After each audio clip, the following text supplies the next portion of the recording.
So, can Huawei survive now that they have been blacklisted by the U.S.? I don't know. Let's talk about it, shall we? So, the government of the United States has pretty much put a ban on Huawei. What's going on, people? Welcome back to Tech Rants. My name is Q, and yes, that's what we're talking about tonight. The Huawei ban, what it means, the stipulations, what Huawei is actually trying to do to combat it. What's going on? So, here's the thing already. Huawei has already been having some troubles in the U.S.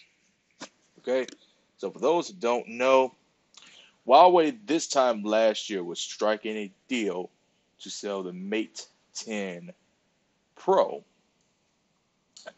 on AT&T and Verizon.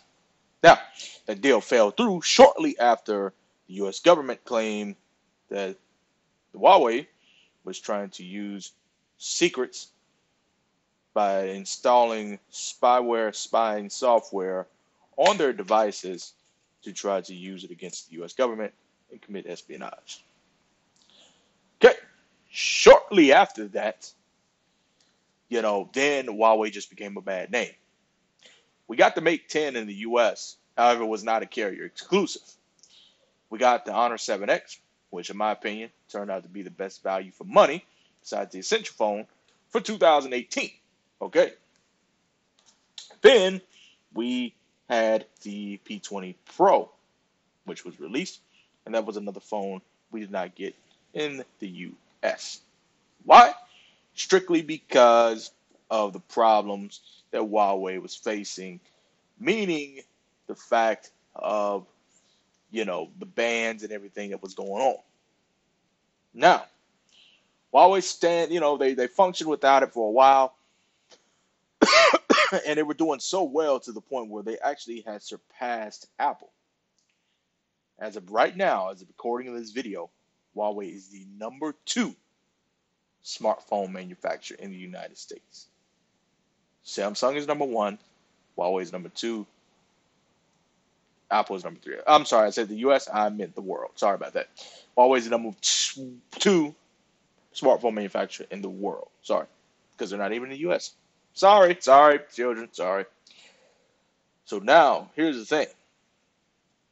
Now that they have been blacklisted by the U.S., the agreement basically says that in order for them to do any business with U.S. officials or U.S. companies, they have to have explicit permission from the government. Now, here's the thing. This basically means that Android is off limits. Now,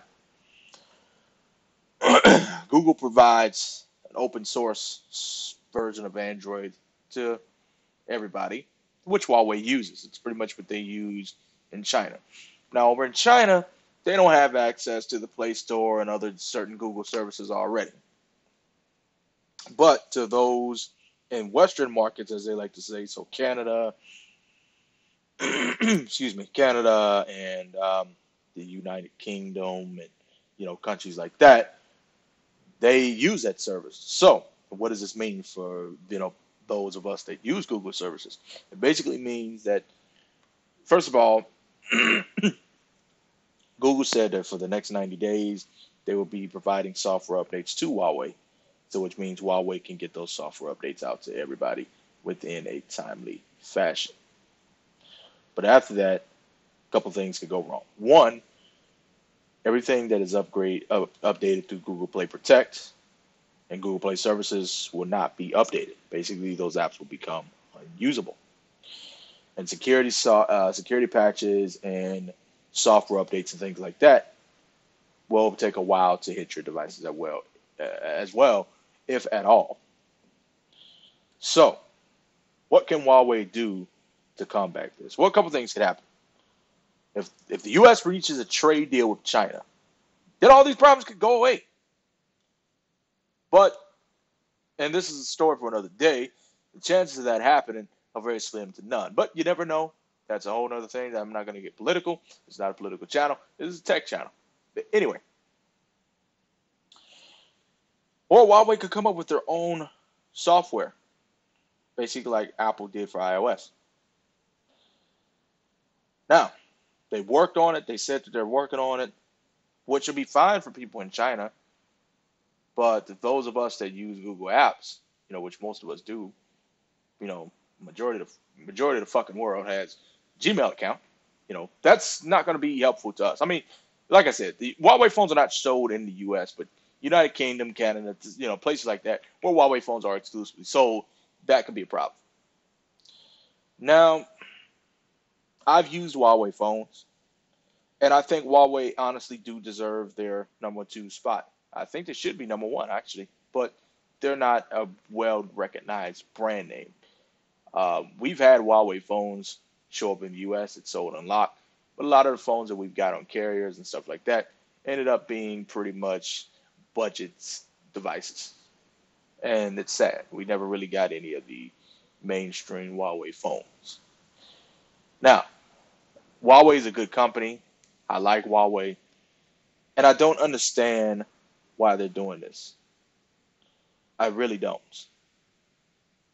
It's because that they don't have their hands in deep in Huawei's pockets as they would like they do in Apple and Samsung. You know, now you take a look at Blue.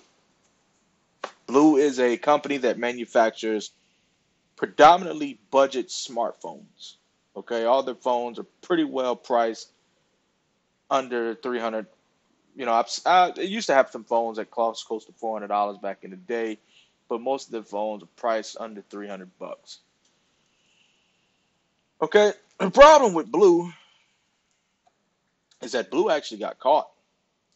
Blue actually got caught, you know, putting software on their phones and spying on people, and their phones were taken off Amazon for a while, for a good little minute.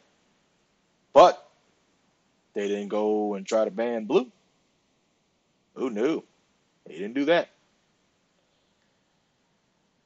So, and I guess it's because Blue was not becoming a threat.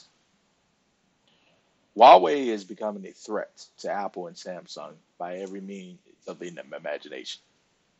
Okay, Huawei is giving people affordable phones with not many feature sacrifice. Okay, and then you take their sub brand Honor. I've had the Honor 7X, great phone. Honor is making phones with premium features at really low prices. I mean, the Honor, I can't think of the name of it. It was a gaming phone that came out. The Honor Play, that's what it was. The Honor Play came out and it was about $500, and it was a gaming phone. It was designed for gamers. I mean, so, you know, I'm basically ranting on to basically say this. Huawei's becoming a threat to Apple and Samsung. The government knows it, and they want to stop it. The question is, can they? If they keep this blacklist on and they don't, um, reach a trade deal with China, that could actually be the case. And I would hate to see a company like Huawei go down. I mean, it's bad enough ZTE pretty much took a fall, and ZTE's still taking a while to recover. So, I don't know. We got a lot to see what happens. I like Huawei. I'm rooting for Huawei, and I'm hoping that they get this figured out quick and fast. Let me know in the comments what you guys think. Subscribe if you enjoy the content. You got any questions, comments, or concerns, definitely leave it down below. This is your first time here. Thank you. Thank you for stopping by. Enjoy the video. Subscribe, like, share, tell your friends, all that other good stuff. And more than likely, I won't make a video before the holidays. So as of this recording and as this video will be uploaded, happy Memorial Day to everybody. If you got plans, be safe, be blessed, and enjoy yourselves. One love. Peace.